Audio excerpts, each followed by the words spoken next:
email on the internet and archives it and looks for things like bomb, Al-Qaeda, Babelsat. Yeah, things of this nature, you know, things that people term naughty terms. These are naughty, you're not supposed to say them. The second would be Echelon by the FBI. Well, this is supposed to sniff all traffic, regardless of network. Excuse me, the NSA, you're correct. The NSA has Echelon, which is supposed to sniff all traffic, regardless of where it is. Well, this is quite an interesting program. You see, the reason I bring up the NSA and the FBI, to be perfectly honest, although I'm probably in the minority here, I really don't believe they have malintentions. I don't believe they have malice in their heart when they set up these programs. But let's talk about this for a second. Could they have malice? Yes. Absolutely, without question they could. Because there's no government checks on this. There's no voter checks on this. Myself, I'm half American, half Irish. So technically I have the right to be able to see what's going on these. No, I don't. Echelon and Carnivore are classified. You can't see what's going on. Even the potential. They put antennas in Germany and England. The British, they don't even have access. They have it everywhere. It's not just the NSA. I'm not picking on Americans, I'm not picking on Chinese or the Russians. I'm just simply telling you, these are the major nations that have shown the major things. MI5 is everywhere. Even Malaysian intel, believe me. They're watching you. So, to sum it up very quickly, the NSA and the FBI, although my personal beliefs is that they have best intentions in mind, there is a tremendous potential for malice and for misuse, simply due to the fact that the oversight cannot be seen by the general public, and that is a network of trust which you, regardless of what nation you're from, you're buying into right this second. Right this second. That's Dave McKay with long hair. I cut it a bit earlier. I put this picture up because it's quite interesting. This is the old IIX. What's interesting also about the old IIX and why it's the old IIX is that the government tried to take it over.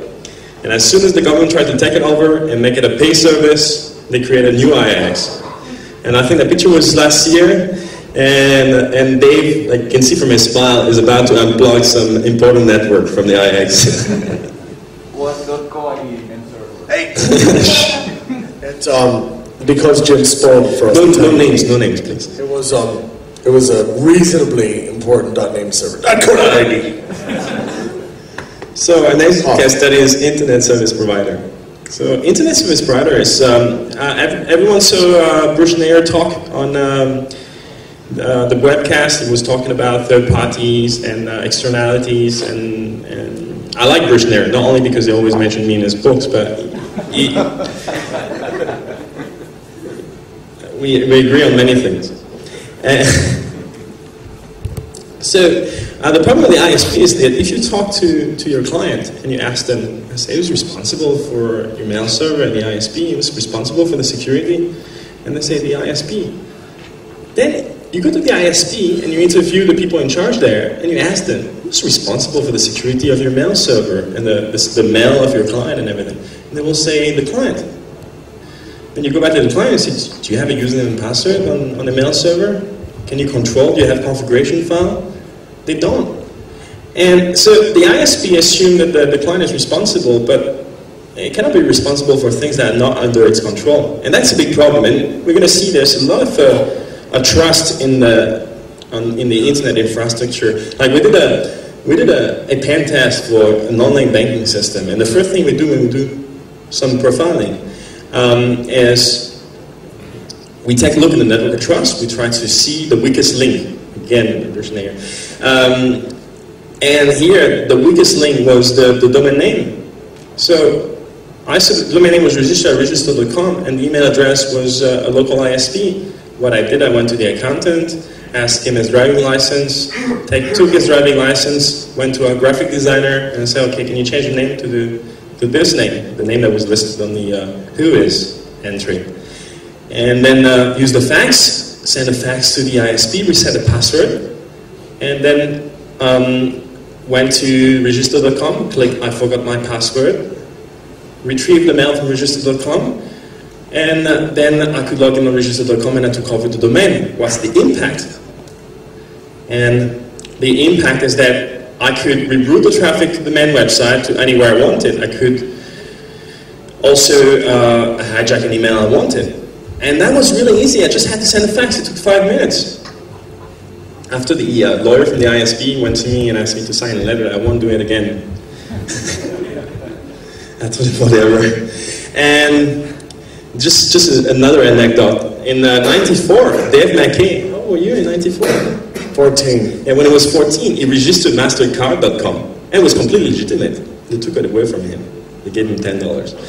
But I did. I had it for about 4 months, mastercard.com, and it was interesting. So the point is not that I registered mastercard.com. It's essentially what Anthony's trying to say by the internet service provider is essentially it's the trust that you have. Like let's say, for example, in a brand name, you connect to brandname.com. Exactly. And then, it could be on by anyone. Let's say I had been a proper web designer, which, by the way, I am not. I am artistically your website is horrendous, if you can say that. I'm just a bad artist. But nonetheless, let's say I had been a good one.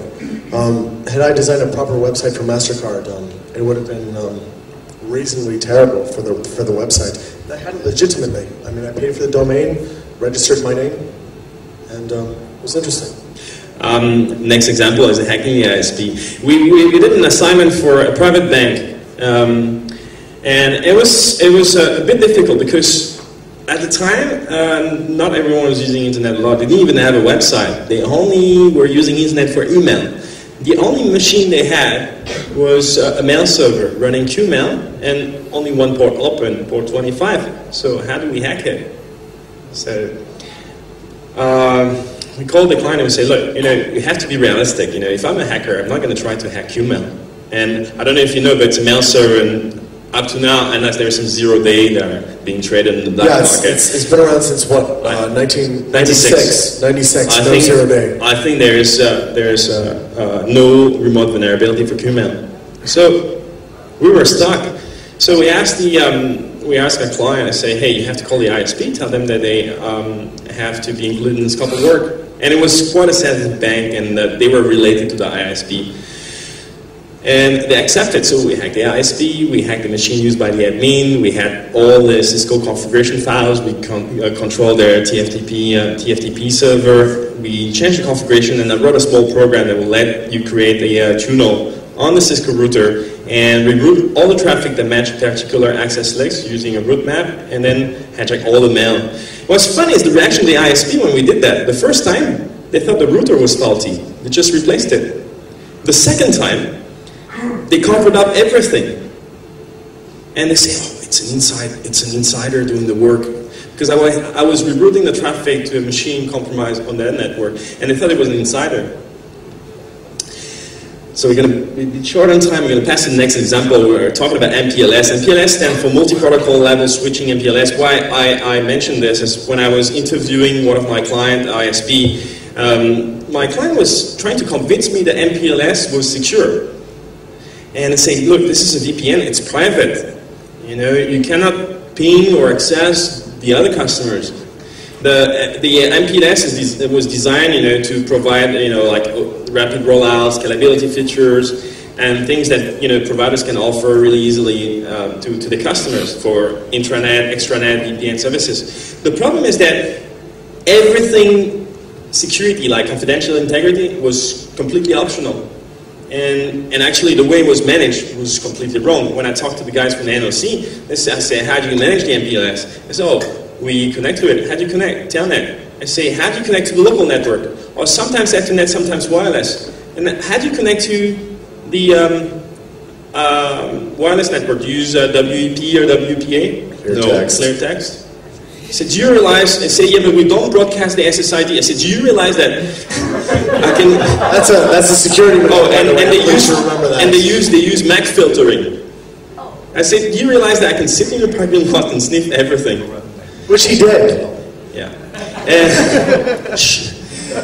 So, We realized that live demo was a bit popular, so we have a live demo. I mean, can I see a show of hands who's staying in this hotel? Who's staying in the hotel? Come on, get the hands up. Let's see it. Don't lie. Okay. Up, up, up. All right, so we've got about, what, 20 people in the audience? Okay, nice, tank. That's good. So I hope I'm not going to do Bill Gates and the demo is going to work. By the way, that picture is interesting. This is the new, you see this is the size of a person. This is the new anti-riot truck in Jakarta. That's why the coup in Thailand is really common, because they ordered a few of them months ago. They did. Typically speaking, you don't mess with the riot trucks. But should I do the audience? Wait a second. Anyone from the police in the room? Seriously, no, I'm not joking. This is not funny. I don't want to get arrested. Okay, can you keep a secret? Yeah, let's go. Look, this is room 1001. Boom. Room 1003.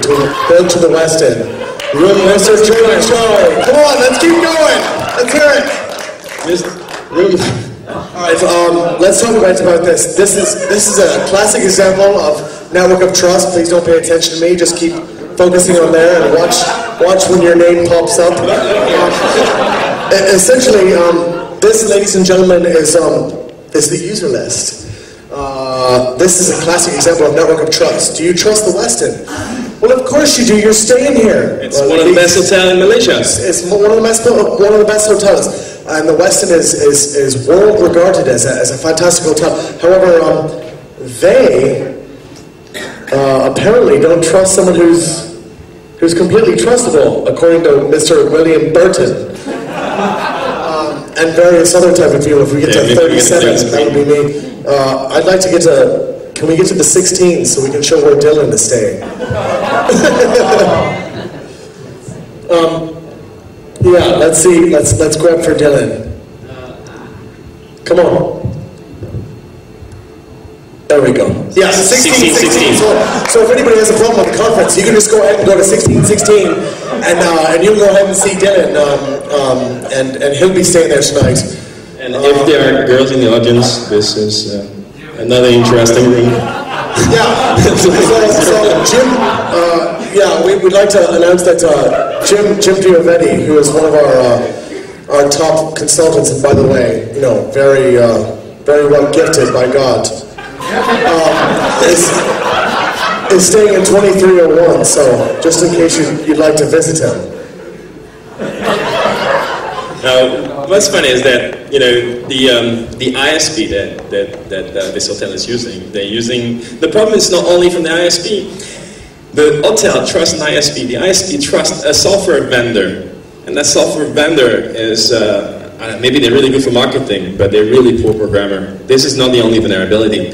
Not only you can get a list of the hotel, but you can do it remotely. You don't even need to be in this hotel. And you can grab the list of all the names in all the hotels in the region there. Actually, the same ISP, and this ISP is really popular. Honest with you, Anthony, I'm kind of curious. Jim, speaking of that. And actually, Jim wrote the script, by the way. How many countries? It's for Australia.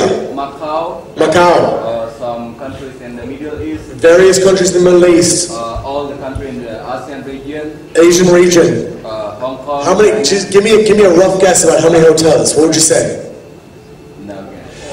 And about 20? Not only you can get the name of everyone in the hotel at any time, but you can also bill things to it. You can bill your internet to it. For instance, by the way, you don't need to bill to someone else. There's a specific room when it says 2 Westin. It's completely. That's exactly right. I need to apologize. I need to apologize in advance.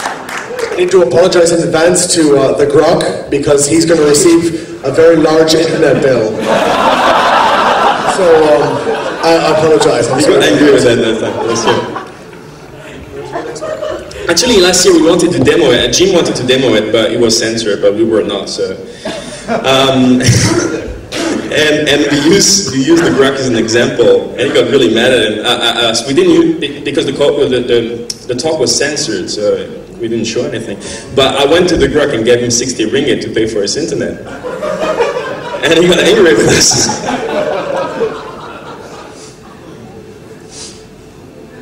How do I switch back? Just press it.